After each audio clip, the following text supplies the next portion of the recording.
नमस्कार, मी अश्विनी. अशू रेसिपी मराठीमध्ये तुम्हा सर्वांचं पुन्हा एकदा स्वागत आहे. चला तर आज मी झटपट अशी भाजी बनवत आहे. चला भाजीकडे वळू. मी भाजीसाठी 1 कप मूग घेतलेला आहे. कधी काय होतं आपलं कडधान्य भिजत घालायचं ध्यानात राहत नाही रात्रीचं, आणि मग सकाळच्या वेळेस गडबड होती काय भाजी बनवायची. त्यासाठी मी झटपट अशी होणारी मुगाची भाजी बनवून दाखवत आहे. साफ करून घेतलेला आहे मूग बघा. 1 कप घेतलेले आहे. ते थोडेसे मी भाजून घेणार आहे. कढई तापायला ठेवलेली आहे आणि त्यात मूग घालून घेत आहे. नॉर्मल आपल्याला भाजून घ्यायचं आहे. फक्त हलका हलका भाजलं पाहिजे, जास्त नाही. काळही करायचं नाही, आपल्याला जास्त लाल सुद्धा करायचं नाही. नॉर्मल भाजून घ्यायचं आहे. कडक झालं पाहिजे फक्त.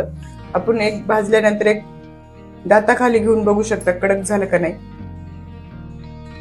2 मिनिटं झालेले आहे. 2 मिनिटं आपण भाजून घेतलेले आहे आणि ते हलके होतात भाजल्यानंतर, खुसके होतात आपले मूग. मी काढून घेणार आहे आणि थंड व्हायला ठेवणार आहे 1 मिनिटभर, आणि लगेच कुकर धुवून आपल्याला कुकरमध्ये पाणी घालून घ्यायचं आहे. थंड झाल्यावर धुवून आपल्याला टाकायचं आहे.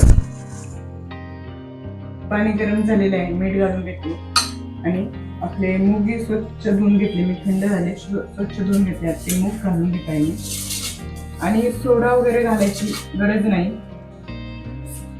झाकण लावून आपण 3 ते 4 शिट्ट्या घेणार आहोत. 3 शिट्ट्यामध्ये आपण भाजून घेतलेले आहे मूग, म्हटलं पटकन शिजणार आहे. सोडा तर बिलकुलही टाकायचं नाही.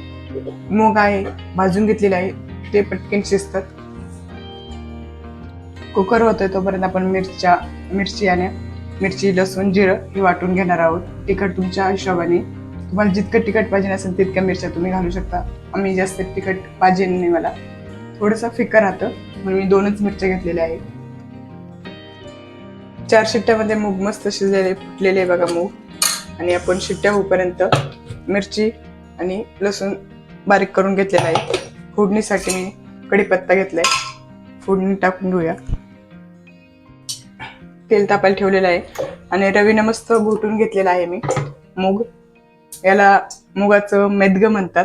मी भाजी सांगितली तुम्हाला, तुमच्या इकडे काय म्हणतात नक्की सांगा. जिरं मोहरी टाकून घेतले, तडतडले, कढीपत्ता आणि मिरची आपण वाटून घेतली. ठेचून सुद्धा घेऊ शकता तुम्ही मिरची. हळद घालून घेतलेली आहे. मस्त परतून घ्यायची मिरची 2 मिनिटं. 2 मिनिटं ना 1च मिनिटं. मिरची परतली का लगेच आपल्याला घोटलेलं मूग घालून घ्यायचं आणि मस्त कलर सुद्धा छान आलेला आहे. आपण पहिले मीठ घातलं होतं, आता थोडंसंच मीठ घालून घेते मी. आणि वरून कोथिंबीर घालायची, खूप सारी मस्त कोथिंबीर घालून घेतली. आणि व्हिडिओ कसा वाटला नक्की सांगा. तुम्ही भातासंग खाऊ शकता, चपाती संग. खूप छान असं लागतं मुगाचं मेदगं. तुमच्या भागात काय म्हणता याला नक्की सांगा. रेसिपी आवडल्यास लाईक करा, शेअर करा, चॅनलला सबस्क्राईब करा आणि अशाच नवीन नवीन रेसिपीसाठी पुन्हा भेटूया. तोपर्यंत बाय सर्वांना.